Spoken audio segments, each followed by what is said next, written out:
মোটামুটি একটা জায়গায় এসেছে নির্বাচনের দিনক্ষণ নিয়ে। এটা তো একটা স্বস্তির ব্যাপার। সবাই জানে যে ডেমোক্রেটিক ট্রান্সফরমেশন আমরা যেদিকে যাচ্ছি সেটার একটা দিনক্ষণ মোটামুটি একটি সিদ্ধান্তে আসা গেছে ফেব্রুয়ারি।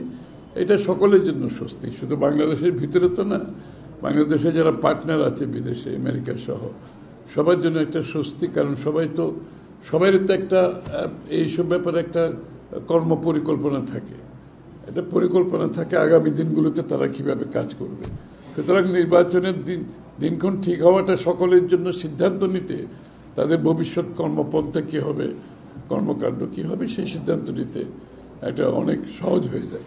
মতপার্থক্য থাকবে, যে বিষয়গুলোতে ঐক্যমত হবে সেটা নিয়ে আমরা এগিয়ে যাব, এটাই তো সিদ্ধান্ত। এটা ডক্টর ইউনূস সাহেবও বলেছেন, তারেক রহমান সাহেবও বলেছেন, সবাইয়ের মধ্যে একটি ধারণা ঐক্যমতের ব্যাপার আছে। এটার সমাধান আগামী 1 মাসের মধ্যে শেষ হয়ে যাওয়ার কথা। কারণ ঐক্যমত যে বিষয়গুলোতে হবে তার বাইরে যাওয়ার তো কোনো সুযোগ নাই।